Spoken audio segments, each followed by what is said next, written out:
নমস্কার, আমি Debapriya Saha. Just diet চ্যানেলের আরও একটি ভিডিওতে আপনাদের সবাইকে স্বাগত জানাচ্ছি। আজকে আমি যে বিষয়গুলো নিয়ে আলোচনা করব সেগুলো হচ্ছে বাজারে চলতি কিছু হেলথ ড্রিঙ্কস, তার অ্যাডভান্টেজ কি আছে, তার ডিসঅ্যাডভান্টেজ কি আছে এবং সেগুলো কতটা ডোজের নেওয়া উচিত সেই সমস্ত নিয়ে। বাচ্চা থেকে বুড়ো সবার জন্যই কিন্তু বাজারে এখন বিভিন্ন রকমের হেলথ ড্রিঙ্কস অ্যাভেলেবেল হয়েছে। আর এই সমস্ত হেলথ ড্রিঙ্কসের বিভিন্ন রকমের অ্যাডভান্টেজ রয়েছে বা বিভিন্ন রকমের তার ডিসঅ্যাডভান্টেজ রয়েছে।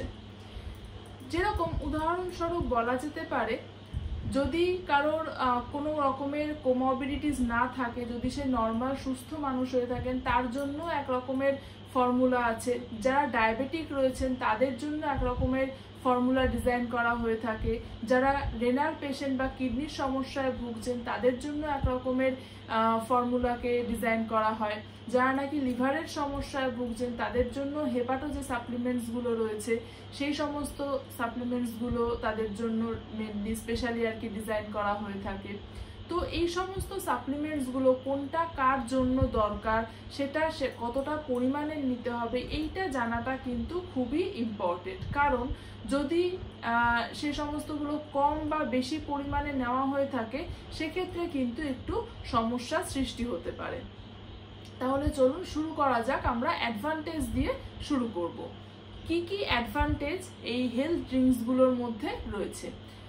প্রথমত হচ্ছে যেটা কিনা নর্মাল সাপ্লিমেন্টগুলো যে থাকছে, মানে কারোর কোনো রকমের রোগ ব্যাধি কিছু নেই, সে শুধুমাত্র নর্মাল একটা সাপ্লিমেন্ট, একটা ব্যালেন্সড সাপ্লিমেন্ট ফলো করতে চায়, তো তার জন্য কিন্তু যে ব্যালেন্সড ফর্মুলাগুলো থাকে সেগুলো তার জন্য ঠিকঠাক থাকবে। দ্বিতীয়ত হচ্ছে যদি পেশেন্ট ডায়াবেটিক হয়ে থাকে, কারণ এখন প্রচুর মানুষ ডায়াবেটিক, তো ডায়াবেটিক ফর্মুলাও সেই জন্য রয়েছে। এই সমস্ত সাপ্লিমেন্টসগুলো মেনলি লো গ্লাইসেমিক ইন্ডেক্স হয়ে থাকে। এগুলো যদি কনজিউম করা হয় তাহলে কিন্তু তার ব্লাড সুগারের যে স্পাইকটা সেটা কিন্তু অতটা বেশি হবে না, এটা সেরকমভাবে ডিজাইন করা থাকে। 3 নম্বর হচ্ছে রেনাল সাপ্লিমেন্ট। রেনাল সাপ্লিমেন্টসগুলোর মধ্যে দু রকমের হয়ে থাকে। একটা হচ্ছে গিয়ে লো প্রোটিন সাপ্লিমেন্ট কিছু থাকছে, একটা হাই প্রোটিন সাপ্লিমেন্টস থাকছে।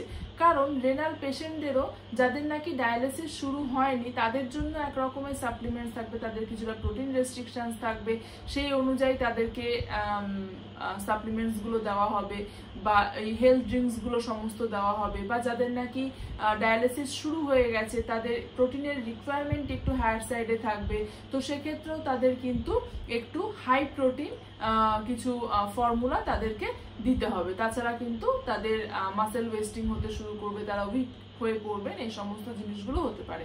এছাড়াও রেনাল সাপ্লিমেন্টের মধ্যে আরো দুটো জিনিসকে ইনকর্পোরেট করা হয়ে থাকে যেটা কিনা মোস্টলি বেনিফিশিয়াল। প্রথমত রেনাল পেশেন্ট মানেই তার ডায়াবেটিস থাকতে পারে, তো সেক্ষেত্রে এই সমস্ত ফর্মুলাগুলো কিন্তু লো গ্লাইসেমিক ইন্ডেক্সের মতনই ডিজাইন করা হয়। আর এতে ইলেকট্রোলাইটসের ব্যালেন্সটা কিন্তু একজন রেনাল পেশেন্টের যেরকমটা দরকার সেরকম মতনই কিন্তু দেওয়া হয়ে থাকে। একটু কম রেঞ্জের পটাশিয়াম, ফসফরাস, সোডিয়ামটা এগুলো কিন্তু একটু কম রেঞ্জের দেওয়া থাকে রাদার দ্যান আপনারা আদার্স যে সমস্ত ফর্মুলাগুলো দেখবেন সেগুলোর থেকে।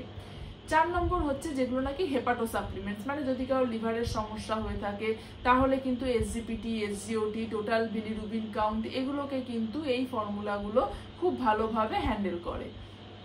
5 নম্বর হলো যদি প্রেগনেন্ট মহিলাদের জন্য বা ল্যাকটেটিং যারা মাদার রয়েছেন তাদের জন্য high calorie, high calcium, high folic acid বা আয়রন রিচ যে সমস্ত ফর্মুলাগুলো থাকে সেগুলো কিন্তু তাদের জন্য খুবই ভালো।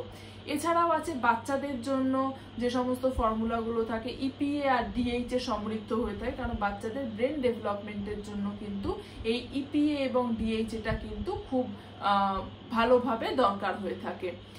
নেক্সট হচ্ছে কি অ্যালবুমিন ফর্মুলা। কিছু পার্টিকুলার থাকে যে এটার মধ্যে শুধু অ্যালবুমিনটাই পাবে, মানে শুধু অ্যালবুমিন প্রোটিন, মানে অ্যালবু প্রোটিনটাই শুধু এটার মধ্যে পাবে।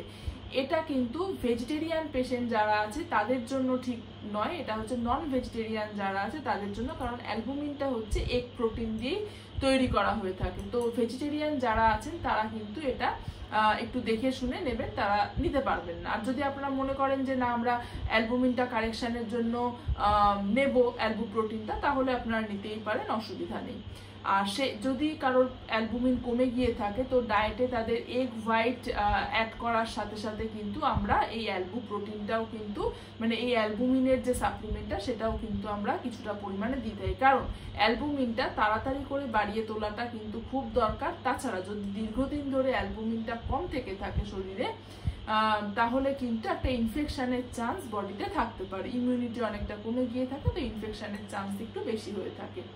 নেক্সট হচ্ছে কিছু হাই প্রোটিন সাপ্লিমেন্ট থাকে, মানে পার্টিকুলারলি সেগুলো হাই প্রোটিন, সেগুলোতে ইলেকট্রোলাইটসের কোনো রকম ব্যাপার থাকে, এগুলো কিন্তু আপনারা আবার ডায়ালিসিস পেশেন্টদেরকে দেবেন না, কারণ এগুলোতে ইলেকট্রোলাইটসের ব্যালেন্সটা কিন্তু ঠিকঠাক মতন থাকে না।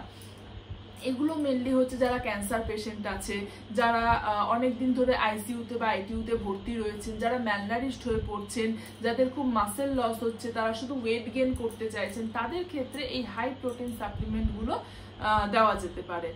এবার আমরা আসবো কতটা ডোজের এই সাপ্লিমেন্টগুলো দেওয়া যাবে। অবশ্যই আপনারা একজন ডায়েটিশিয়ানের থেকে পরামর্শ নিয়ে তবেই আপনারা এই সাপ্লিমেন্টগুলোর ডোজ ঠিক করবেন, কারণ আমি বারবার করে বলছি প্রত্যেকের height, weight, BMI, body composition, blood reports, comorbidities সমস্ত কিছু আলাদা আলাদা হয়ে থাকে।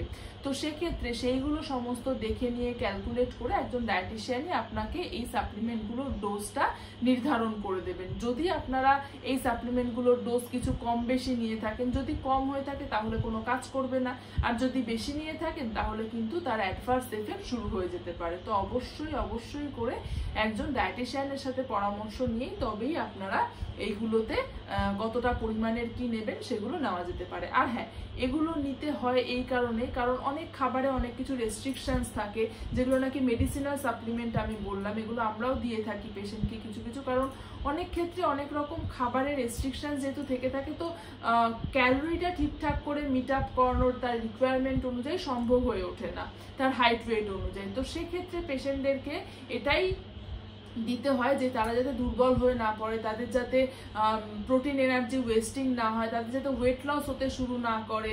তো সেই কারণে এই সমস্ত সাপ্লিমেন্টসগুলো কিছুটা মিনিমাল অ্যামাউন্টের করে দেওয়া হয়ে থাকে। যদি সেটা প্রয়োজন হয় তাহলেই একজন ডায়েটিশিয়ান সেটা দিয়ে থাকবেন। এবার আমরা আসি ডিসঅ্যাডভান্টেজগুলোতে। কিছু ডিসঅ্যাডভান্টেজ তো অবশ্যই রয়েছে। হ্যাঁ, যেগুলো নাকি মেডিসিনাল সাপ্লিমেন্টস রয়েছে বা মেডিসিনাল যে ফর্মুলাগুলো রয়েছে সেগুলোর কিন্তু কোনো রকমের ডিসঅ্যাডভান্টেজ হয় না, সেগুলো কিন্তু সমস্তটাই সায়েন্টিফিক্যালি প্রুভেন হয়ে থাকে। কিন্তু যেগুলো নাকি কিছু আছে বডি বিল্ডিং এর জন্য দেওয়া হয়ে থাকে, কিছু আছে যে ওয়েট রিডিউসিং এর জন্য, আপনারা 15 দিনের মধ্যে বা 10 দিনের মধ্যে, 1 মাসের মধ্যে আপনারা একদম ওয়েট রিডিউস করে ফেলবেন, বা ওয়েট গেইন আপনারা 1 মাসের মধ্যে করে ফেলবেন। এই তাড়াহুড়োর চক্করে আমরা অনেক সময় এরকম কিছু সাপ্লিমেন্ট আমরা নিয়ে থাকি বা তার ওভারডোজ হয়ে গিয়ে থাকে, যেগুলোতে কিনা আমাদের শরীরে কিন্তু একটা অ্যাডভার্স একটা এফেক্ট পড়তে পারে। যেরকম কিনা কিছু স্টাডিতে দেখা গেছে যে এরকম কিছু সাপ্লিমেন্টের মধ্যে কিছু হেভি মেটাল তার মধ্যে রয়েছে, যেগুলো কিনা অ্যাকিউট লিভার ইনজুরি করছে। এছাড়াও বিভিন্ন রকমের প্যাথোজেনিক ব্যাকটেরিয়ালের গ্রোথ পাওয়া গেছে, যেগুলো কিনা আমাদের শরীরকে অনায়াসে কন্টামিনেট করে দিতে পারে, বিভিন্ন রকমের যে সমস্ত প্যাথোজেন্সগুলো থাকছে। তো এইগুলো আপনারা একটু বুঝে শুনে ডক্টরের পরামর্শ নিয়ে বা ডায়েটিশিয়ানের পরামর্শ নিয়ে অবশ্যই নেবেন। তাছাড়া কিন্তু একটু মারাত্মক এফেক্ট কিছু আপনাদের বডির ওপরে পড়তে পারে, যেটা কিনা আপনাদের সারা জীবন বয়ে চলতে হবে। তো একটাই আমি অ্যাডভাইস করব, অবশ্যই আপনারা আমাদের অ্যাডভাইস নিয়েই, ডক্টর বা ডায়েটিশিয়ানের অ্যাডভাইস নিয়েই কিন্তু এগুলোকে আপনার ডায়েটে ইনক্লুড করবেন। আর যদি কিছু কোয়ারিজ থেকে থাকে ডায়েটের ব্যাপারে, তাহলে আমাদের হোয়াটসঅ্যাপ গ্রুপটাতে জয়েন করতে পারেন, আর ডেসক্রিপশন বক্সে তার লিঙ্কটা দেওয়া রয়েছে, সেই লিঙ্কের থ্রুতে গিয়ে গ্রুপটাতে জয়েন করতে হবে। আর যদি ডায়েট কনসালটেশন নিতে হয় তাহলে নিচের দেওয়া নাম্বারটাতে আপনারা ডায়েট কনসালটেশনের জন্য কন্ট্যাক্ট করতে পারেন। আর চ্যানেলটাকে কিন্তু সাবস্ক্রাইব করতে একদমই ভুলবেন না। নমস্কার, সুস্থ থাকুন, ভালো থাকুন।